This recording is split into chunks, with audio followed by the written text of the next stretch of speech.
Good morning. Good morning. How are you? Welcome.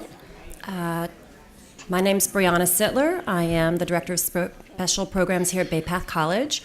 I coordinate the Kaleidoscope event, of which today's talk is in collaboration with the Jewish Federation of Western Mass. It's been awesome for them to come and talk to me about this.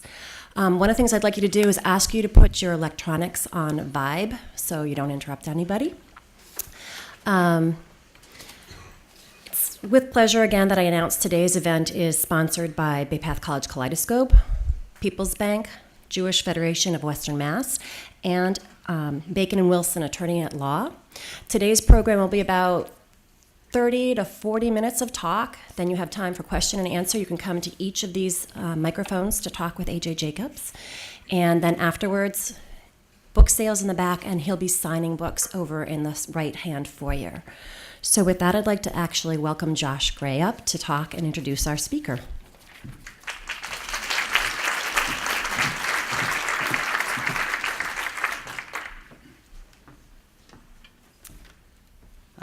Thank you, Brianna. Good morning, everyone. It's great to see everyone coming out on this cold, albeit my understanding, football-free Sunday. So the Young Adult Division of the Jewish Federation of Western Massachusetts, in partnership with Bay Path College, People's Bank, and Bacon Wilson Attorneys at Law, are pleased to bring you this community program. I would like to thank Bay Path, People's Bank, and Bacon Wilson for their support, as well as the staff of the Jewish Federation of Western Mass, with a special thank you to Rachel Berezin, the director of the Young Adult Division for the Federation. So thank you.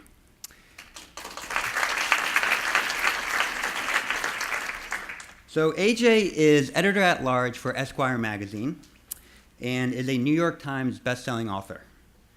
To say that AJ is always up for a challenge may be a bit of an understatement. In his humble quest to become the smartest person in the world and fill the ever-widening gap of his Ivy League education, Brown, by the way, AJ read all 33,000 pages of the Encyclopedia Britannica. He chronicled this journey from A to Z in 2004's The Know-It-All, which spent 8 weeks on the New York Times paperback bestseller list. It was praised by Time, Newsweek, Vanity Fair, and perhaps most impressively, AJ's Uncle Henry on Amazon.com. So in 2007, having quenched his thirst for knowledge, he shared his spiritual journey in the best-selling The Year of Living Biblically. The Year of Living Biblically spent 3 months on the New York Times bestseller list and was featured in and praised by magazines, the evangelical magazine Relevant, Penthouse magazine, and everything in between. But not one to leave well enough alone, AJ, having found knowledge and spiritual enlightenment, sought to complete the self-improvement trinity, to make over his body and become the healthiest person in the world. In Drop Dead Healthy, one man's humble quest for bodily perfection, AJ explored every aspect of his body, from biceps to brain, from testosterone to toenails, to get into shape. AJ lives on the Upper West Side of Manhattan with his wife, who clearly is very understanding, and his 3 sons. But he came to town yesterday to kick off the Young Adult Division's leadership program, and he is here this morning to share with you his life as a series of interesting and fascinating experiments. It's my pleasure to introduce A.J. Jacobs. Thank you, Josh. Thank you. Thank you, Josh. Hello, everybody. Thank you for coming out, and thank you to the Jewish Federation of Western Massachusetts, to Bay Path College, Josh, Brianna, Rachel, and many other people I'm forgetting. But I'm having a lovely time. And I'm also happy to be in the 4th healthiest state in the United States. Congratulations, you guys. I come from New York, which is the 18th healthiest state, so I feel much better. I'm going to stay here. I feel like I'm going to live forever. I wanted to talk today about the mind, the spirit, and the body, a small topic. I thought I would start by just giving you some brief context on how I like to approach writing. what I like to do is I like to dive in and just immerse myself in my projects and become a human guinea pig. So I work at Esquire magazine, and a few years ago I wrote an article called My Outsourced Life. And for this one, I hired a team of people in Bangalore, India, to do everything for me. So they answered my emails, they responded to phone calls for me, they argued with my wife for me. And this was fantastic. This was the best month of my life because I just got to sit back and watch movies and read books. And a few months after that at Esquire, I wrote another article. And this one was called, about a movement called Radical Honesty. I don't know if any of you heard of it, but it is a movement where they say that you should never lie. But they go further than that. They say that whatever's on your brain should come out of your mouth. So I tried that for a month. That was the worst month of my life. I do not recommend that as a lifestyle.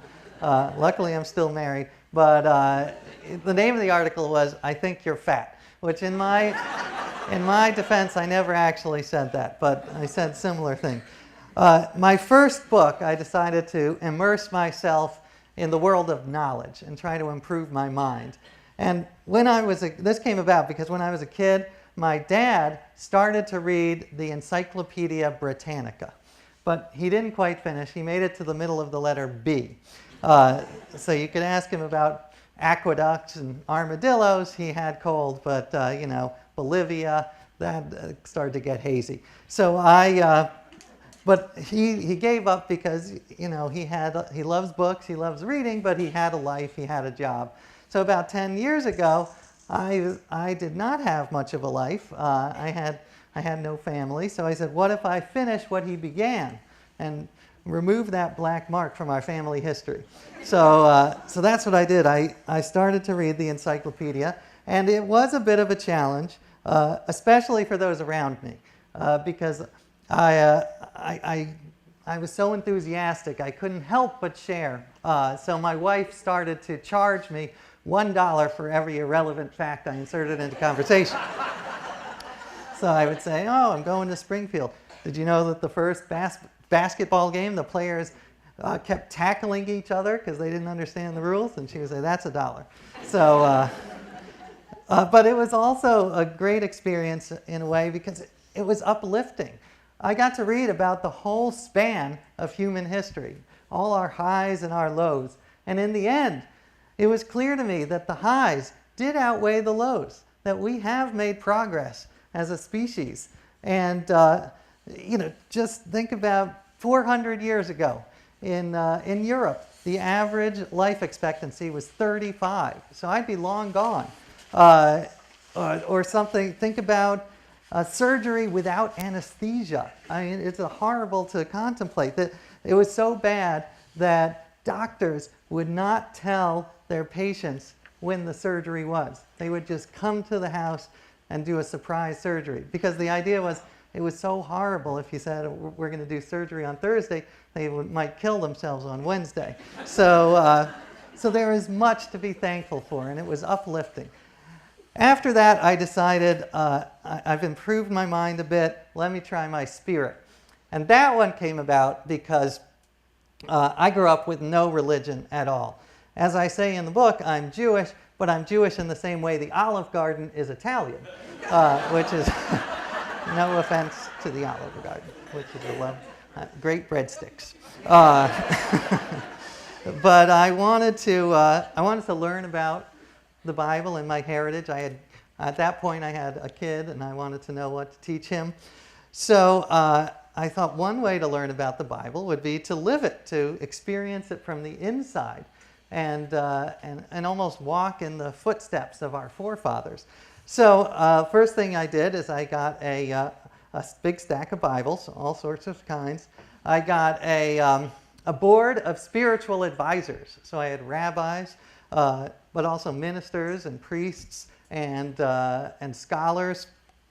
And then I wrote down all of the rules, all the pieces of advice I could find in the Bible. And as you know, this turned out to be quite a long list, over 600 rules. And I wanted to follow them all without picking and choosing, because I wanted to see, how will this improve my life, make my life better? How will it complicate my life, to put it mildly? So I wanted to follow the famous ones, like the Ten Commandments, which right there, in case you forgot. Love your neighbor, be fruitful and multiply, which I was, by the way. I was fruitful and multiplied. I had twin boys during the year, so I take my projects very seriously. And there they are. Thank you for the awe. That's very nice. I'll tell my wife.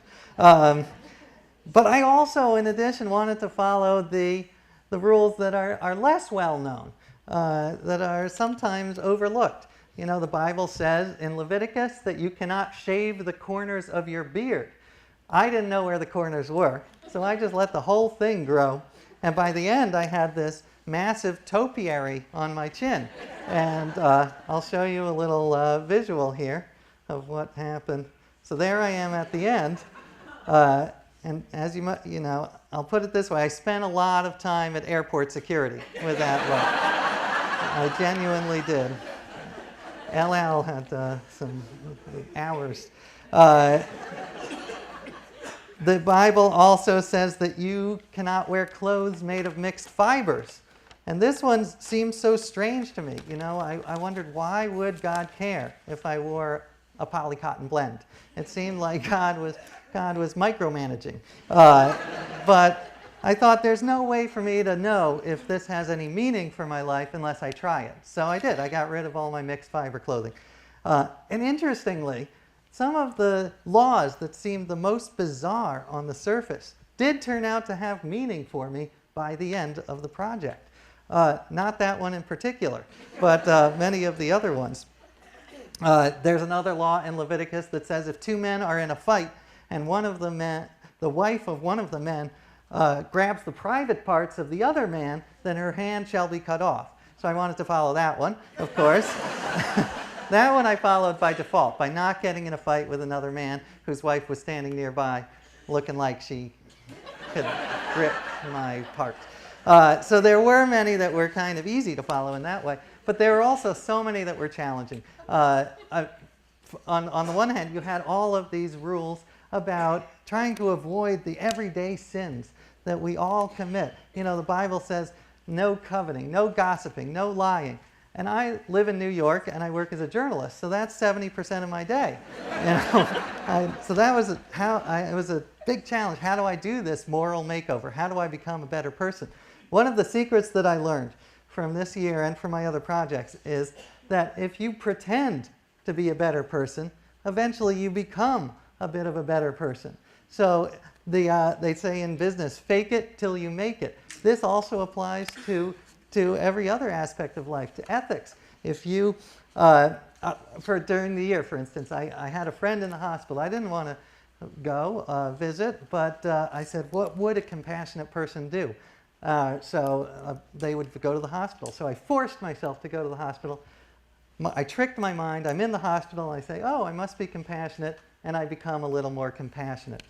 And they talk about this in psychology all the time, that if you behave in a certain way, then your thoughts will follow. The outer affects the inner. If you force yourself to smile, the studies show you become a little bit happier because you're tricking your brain. And they talk about this in Judaism. I didn't realize this, but it's a very Jewish notion. In Judaism, there's a phrase, deed before creed.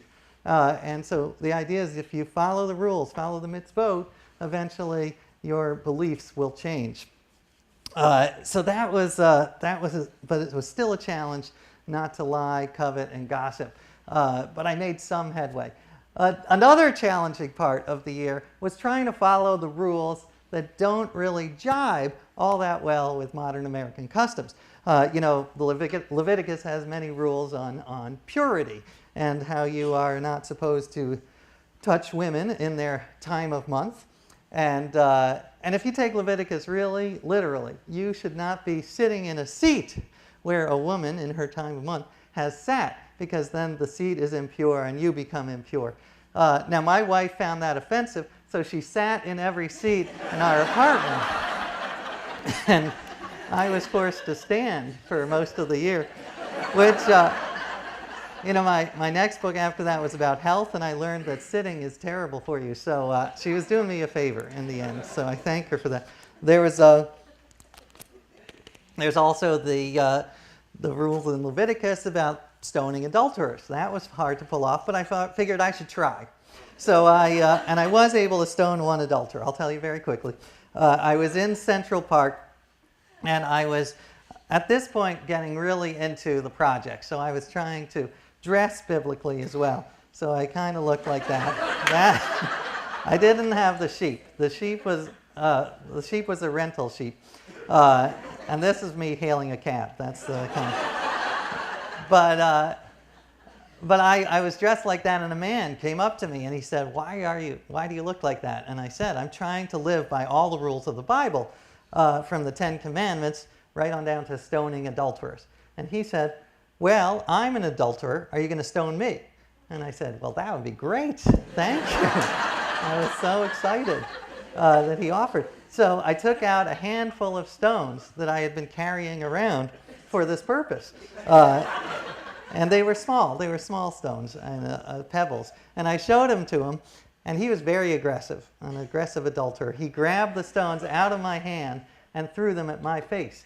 So I thought, an eye for an eye, I could throw them back at him. So that's how I checked that off my list. Now, after the year, I did shave my beard, which, by the way, I still keep in a plastic bag, but I won't go into details on that. I stopped stoning adulterers, but there are dozens of things that stayed with me, practices and beliefs, and I can't go into them all, of course, but I'll just give you a couple, a little taste. One of them is one of the most important for me is the idea of gratitude, because the Bible talks a lot about saying prayers of thanksgiving and being thankful for everything. So I took this literally, and I would be thankful for everything that went on in my life. So if I pressed the elevator button, I would be thankful that the elevator came. And if I got into the elevator, I'd be thankful it didn't plummet to the basement and break my collarbone. So I was doing this literally hundreds of times a day.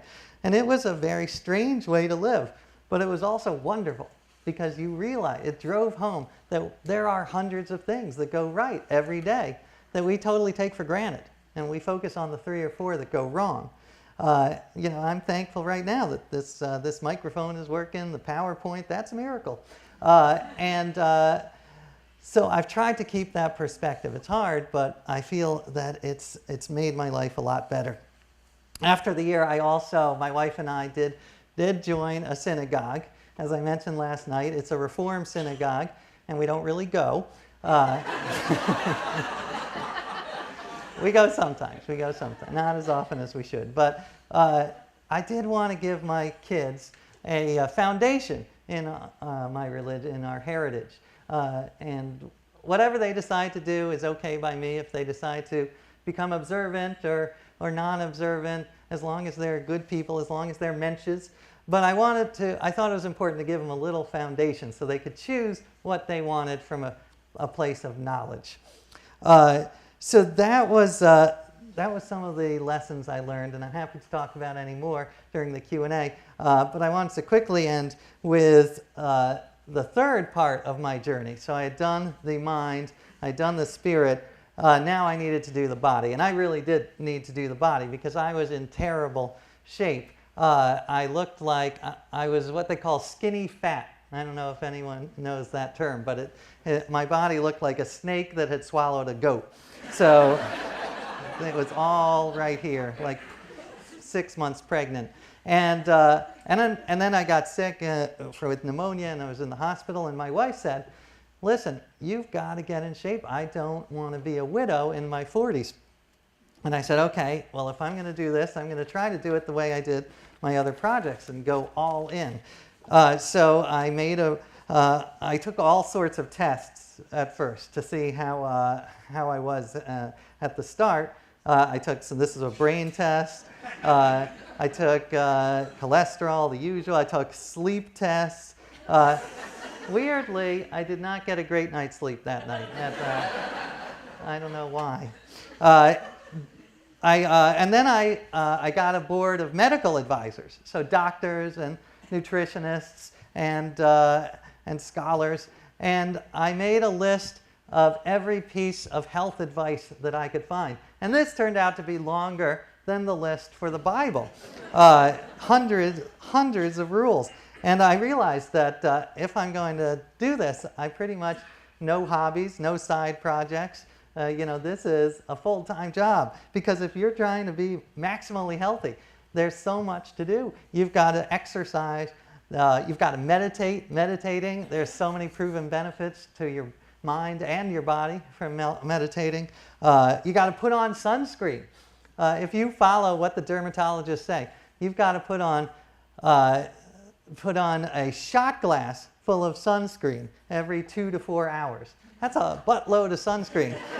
That takes some time. Even during the winter, they say. You've got to pet dogs. There's many studies about the benefits of dogs, and it'll lower your blood pressure if you pet it. I didn't have a dog, so I would go to the nearby dog park and pet strangers' dogs, which met with mixed reaction.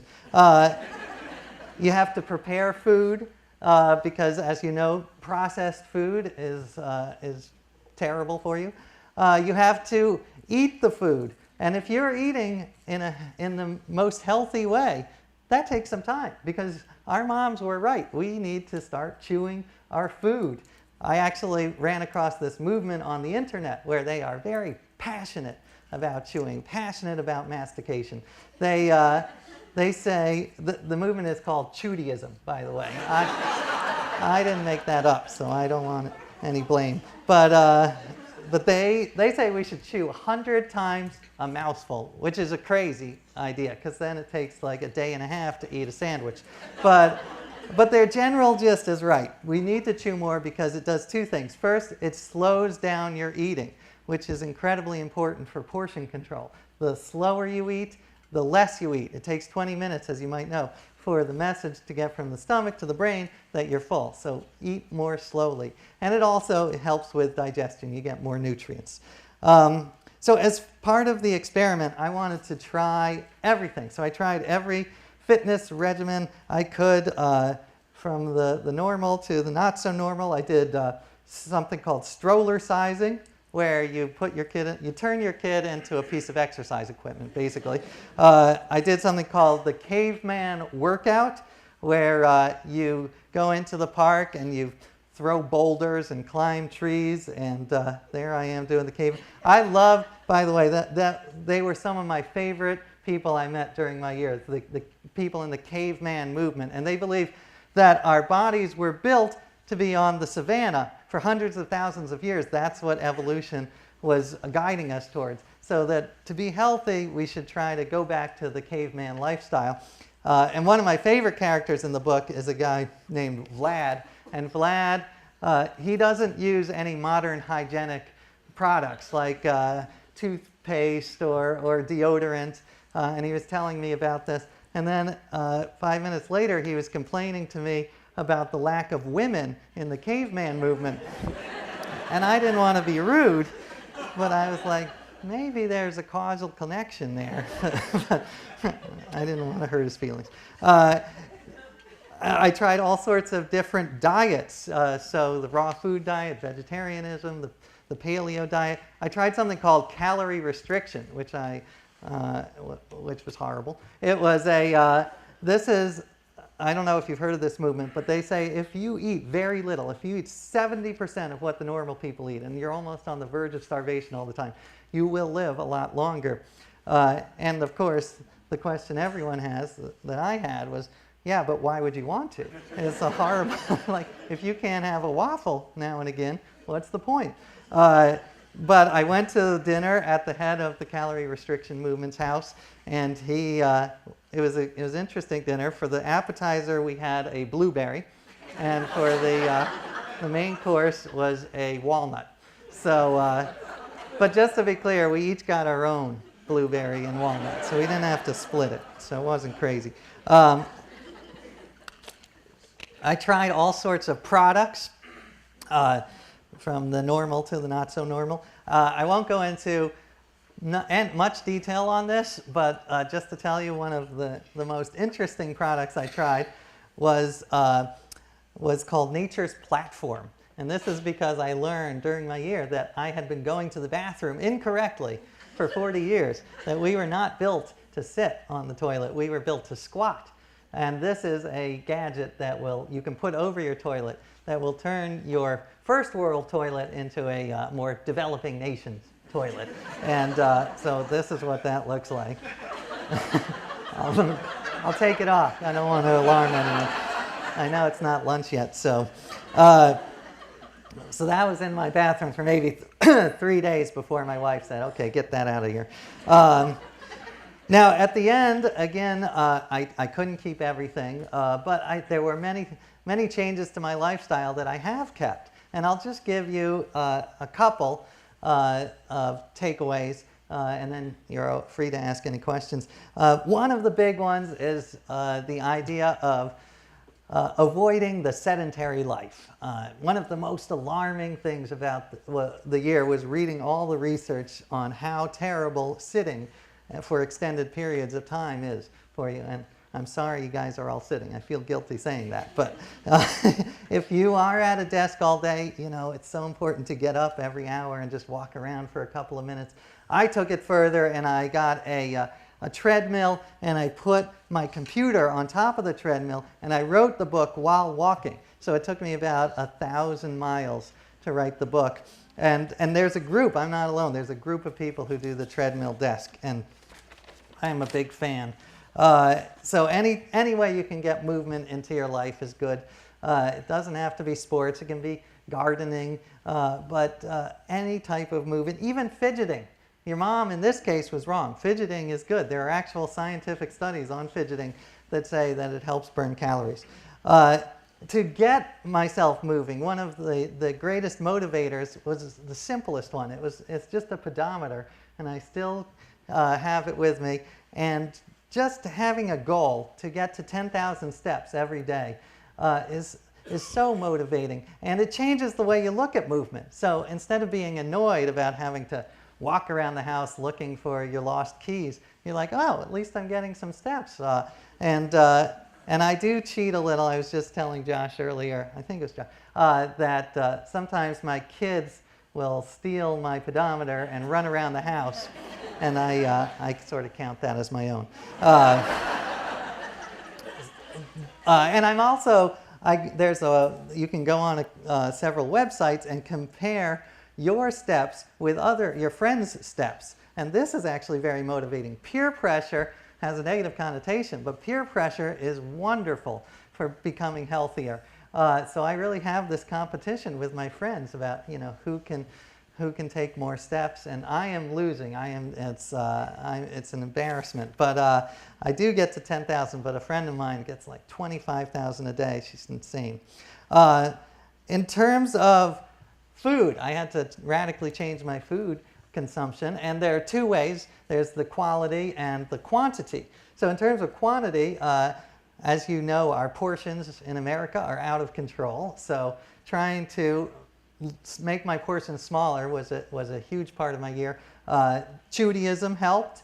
Also trying to engineer your house to make it harder to get food. Even things like smaller plates leading to smaller portions. That's a good one. I took that farther, and I used my kids' cutlery. So I would use a small fork and a small spoon, and that slowed me down. Putting the healthy foods at eye level. We are so lazy that what we see at eye level is what we eat. So try that. And in terms of the quality of food, you know, it was hard because there's so much conflicting advice.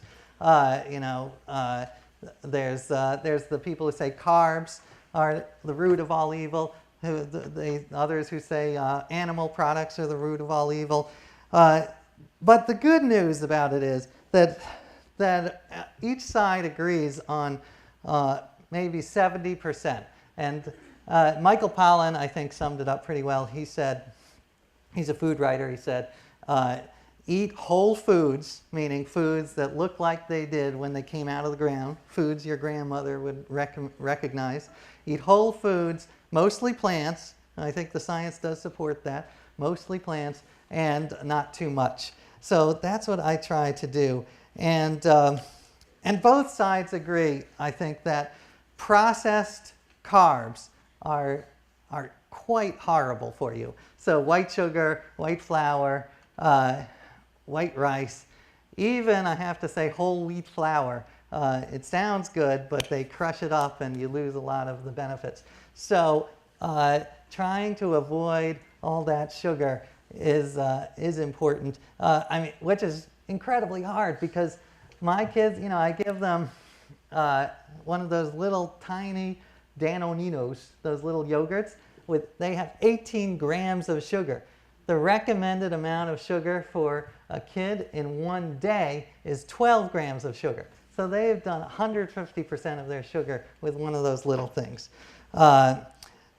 Now, I will say, in closing, look, you don't want to get too crazy with the food because I think that can be counterproductive. I interviewed a guy who, he's a doctor in Colorado, who had come up with a new type of eating disorder, which is called orthorexia, which is an unhealthy obsession with healthy food. And his theory is that if you are so obsessed with getting just the right asparagus with, you know, toxin-free, antioxidant-filled, and you obsess about that all day, and you can't go out to dinner with your friends because you're so restricted in your diet, that's not healthy. Because going out to dinner with your friends is so important. Having a strong social base is as important as food and exercise. So you don't want, joy and health should not be separate. They should be together. You should find exercise that you love. You should, and you should go out to dinner with friends because that's the whole point of health in the first place, is to be around long enough to enjoy your friends and family. And I will say, if you go out to dinner and you do drink, then that's okay. 1 glass of alcohol a day. Red wine is the best, but it doesn't have to be red wine. Any kind of alcohol is good. That was my favorite part of the project, was justifying my vices. So alcohol is good for you in moderation. Coffee has many benefits and staves off Alzheimer's, certain types of cancers. Chocolate, very good for you, very dark chocolate filled with antioxidants. Heroin, very good for you. That's not true. That one I made up.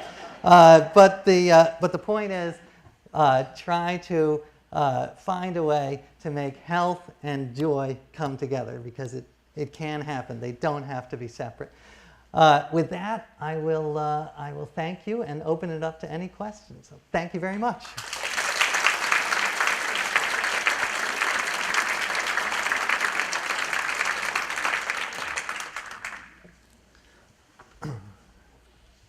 Hello.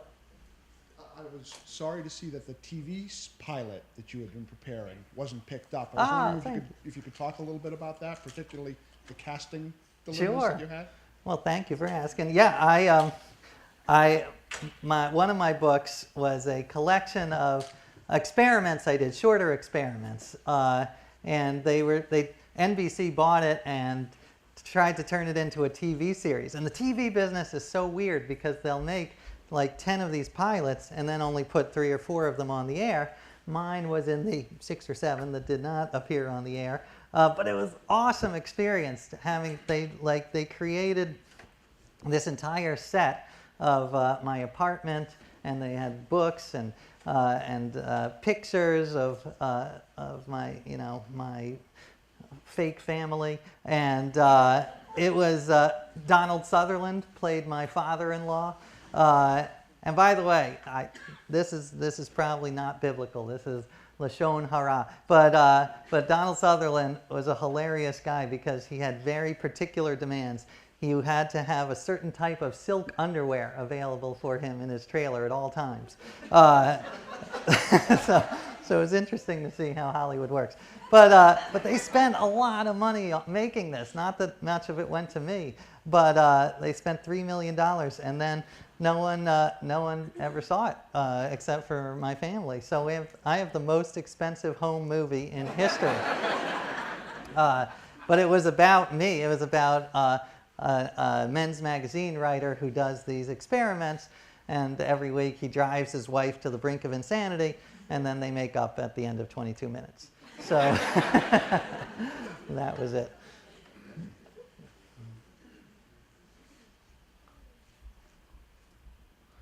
I have a question about your spiritual journey and meditation. Did you combine any Jewish practices with the meditation, or did you go an alternative route for that? Well, I did. I mean, there were 2 times that I dealt with sort of spirituality. One was during the year of living biblically, which was interesting because I had to start praying, and I didn't know what I was doing. You know, I had never prayed before in my life. I say in the book, you know, I rarely said the word Lord unless it was followed by of the rings. So, so it was very confusing. And one of the fascinating things was that I mentioned earlier that how much your behavior affects your thoughts. So I was praying 5 times a day at least, and by the end, I couldn't help but believe in the God to whom I was praying because it's that powerful. Now, since the year has been over, I have sort of reverted to what I like to call reverent agnosticism. So I consider myself an agnostic. I don't know whether there's a God or not, but I believe in the idea of sacredness and how important that is to our lives. And prayer can be sacred. Rituals, like I love Jewish rituals. I feel they can be sacred, and time with your family. So anyway, I'm a reverent agnostic. And actually, someone started a Facebook page of reverent agnostics, so I was very flattered. But in terms of when I did the meditation, I went to a downtown New York meditation studio and did it there. So it was not Jewish related. It was more in the Buddhist tradition. And I am not the most, I don't have the best attention span, so I'm not the best meditator. You know, it was, I get distracted by these, you know, one guy next to me, he was breathing like Darth Vader, like Darth Vader doing push-ups, and I couldn't focus. So I'm not the best meditator, but there are tons of scientifically proven benefits to meditation, so I wish I were better at it. Yeah. Hello, thank you for coming. One question I had was, do you still speak with your spiritual advisors like Yossi? I really connected with him a lot. So, and I think I connected personally with most of the spiritual people that were connected with you and when you were writing the books. Well, I was very lucky. I had these great spiritual advisors who were so wise. And yes, I do still speak to them. There's a friend of mine who's an Orthodox Jew. I was mentioning last night, he was the one who told me that you can see life as a series of rights or life as a series of responsibilities. And in the biblical times, it was more a series of responsibilities. And I love that way of looking at the world. I think you need a balance. There's also a guy who is named Mr. Berkowitz, who is one of my advisors, who is he is a Shatnez inspector. For those who don't know, Shatnez is the rule that says you cannot mix fibers, or specifically wool and linen. The Bible says do not mix wool and linen. And there are many Orthodox Jews who still follow this, and there are people like Mr. Berkowitz you can hire. And he came to my house with a microscope, and he went through my closet looking to see if there were any mixed fibers, mixed wool and linen. Turns out my wedding suit had mixed wool and linen. So my wedding is not kosher. So I'm not sure I'm married to in the eyes of God. But he still calls all the time. Hi. I wonder if you did anything about the Shabbat. It's so central to Judaism. Did you practice, and is anything left of it?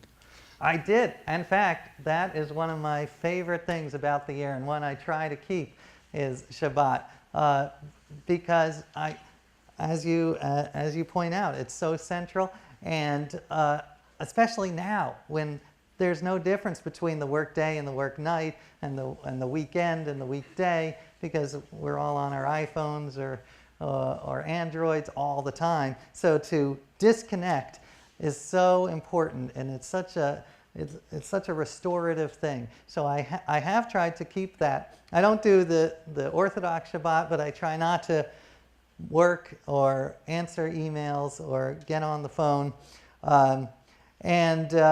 Yeah, I love Rabbi Heschel's quote that it's a sanctuary in time.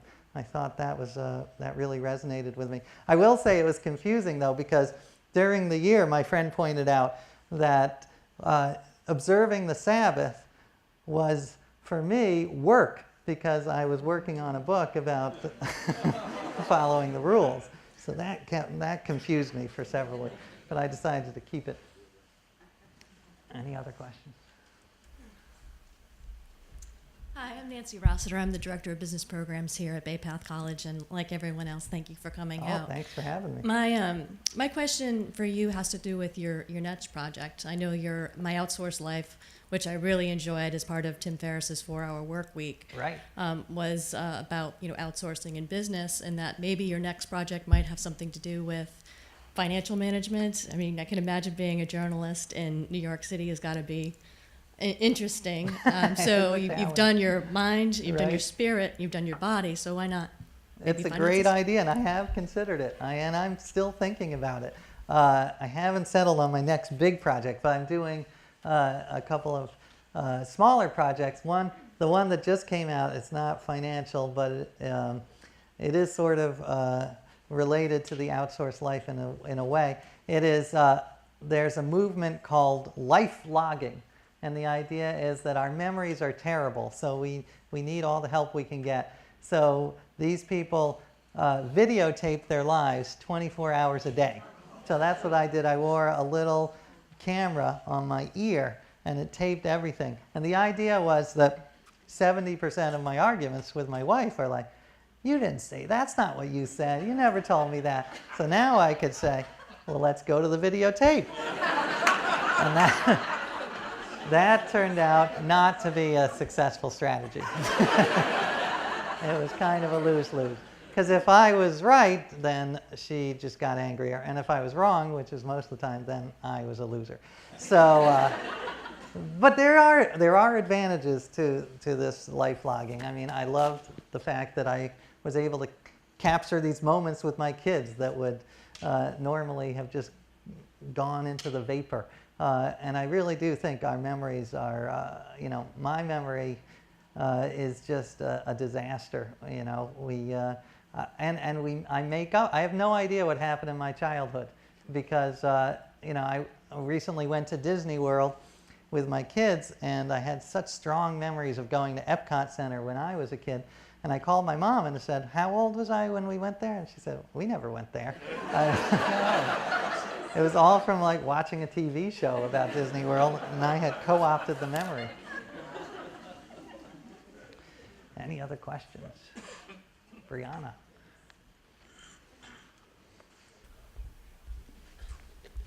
So we know you're not supposed to sit, and everybody sits at a desk now. Right. So did you do the treadmill thing, which I would love to have, and my boss keeps on promoting. But did you ever do the ball, sitting on the ball? Because then you can bounce while you're doing your type. Yeah, that's what I do. On the ball. One study said that it burns 30 more calories per hour than sitting. So, that's something. And standing, there's a big trend towards standing desks. I have trouble with just standing still. I get more tired because the blood sort of pools in your legs. So I actually prefer walking. But standing is better for you if you can do it.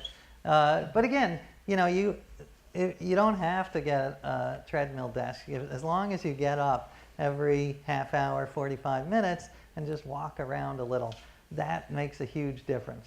Pretty hard to do. Yeah, that's true. Yeah, well, I work at home, which is a problem because, there's the kitchen is right there. So it's a terrible distraction. Anything else? Well, thank you guys so much for coming. I had a wonderful time. Thank you.